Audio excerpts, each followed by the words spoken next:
Hey there and welcome. Matt Trinkle here, and in this short video, I'm going to talk about some of my strategies for painting outside or on plein air.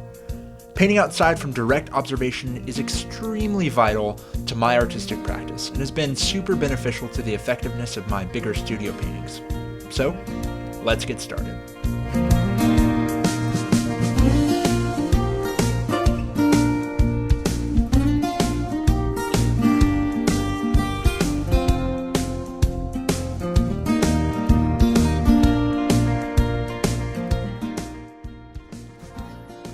Recently, I moved up to eastern Tennessee, and I've just been so captivated by some of the scenes found right outside my front door.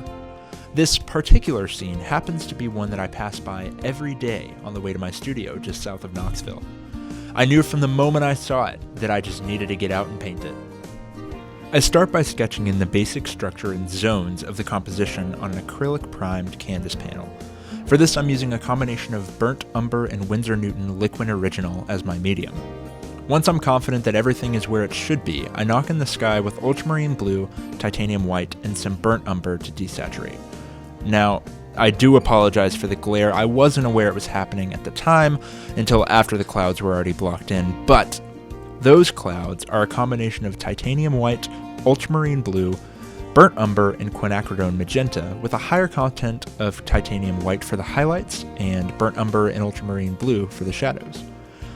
Now here I'm using a number 8 synthetic filbert, and this big brush allows me to cover a large area quite quickly so that I can get on with the rest of the painting.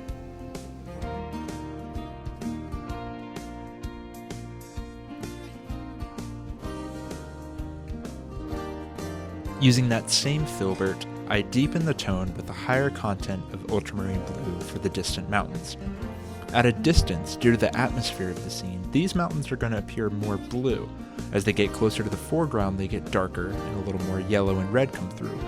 So with each layer in this distant mountain range, I'm allowing for more saturation to come through, with ultramarine blue in that mid layer, and more burnt umber, as well as just a touch of yellow ochre in the mix for the closest line of mountains I'm painting here.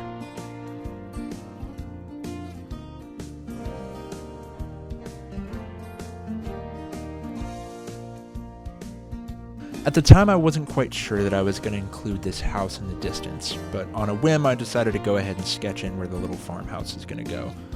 Using a combination of titanium white, yellow ochre, and ultramarine blue, I start to block in that distant tree line.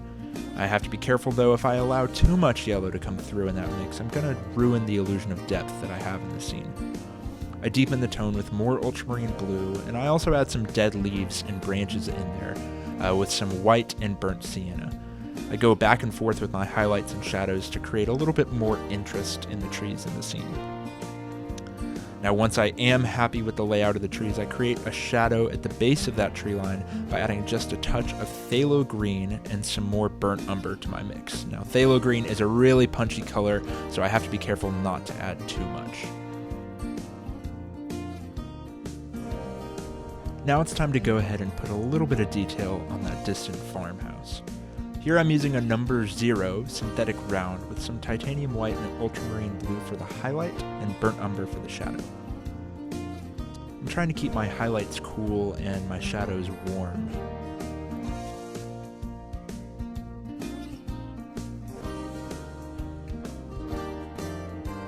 For the roof, I'm using burnt sienna with just a touch of cobalt teal to desaturate as I slowly round out the form of this little building. And I'm just going to go back and forth, varying my tones between cool and warm to try and create a more complex shape.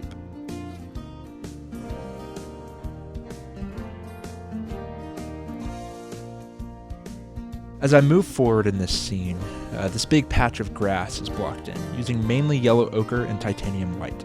Again, like always, I go back and vary some of my tones with some cooler marks and some warmer marks, just to add a little bit of interest to this otherwise flat area.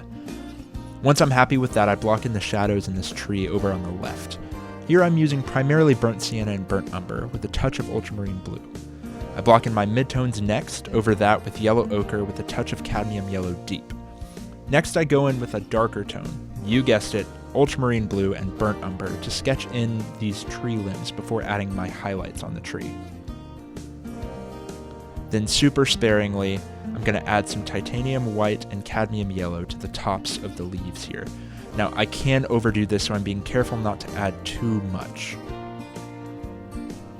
As I move forward still, there's some more saturated grass here. So for this color, I'm going to use primarily ultramarine blue and cadmium yellow with some phthalo green in there to bring out a little bit more saturation. Now I do leave a space for a darker pile of thistles to add at the end as well. And then that dead grass in the immediate foreground gets blocked in. I'm using yellow ochre and titanium white again, just like before, but allowing more yellow to come through and deepening the tone with just a touch of ultramarine blue. And with ultramarine blue and burnt umber, I'm going to add that pile of thistles as well. Then I'm going to go back in, and I didn't really love the tones coming out in the empty spaces between these tree branches, so I'm just going to go in and desaturate that area a little bit with a little bit more burnt umber.